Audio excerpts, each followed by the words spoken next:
Ayan, nagluto po ako ng eggplant fried. Ayan po, tortang talong. Niluto ko po yung tortang talong na galing sa backyard ko. Ayan na po siya.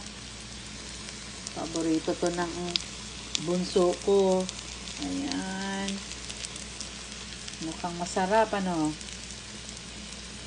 Ayan na po ang aking torta.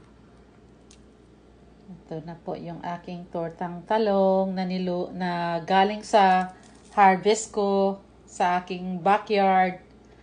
Na fresh talong, fresh eggplant coming from my backyard. This is the tortang talong. Ayan na po.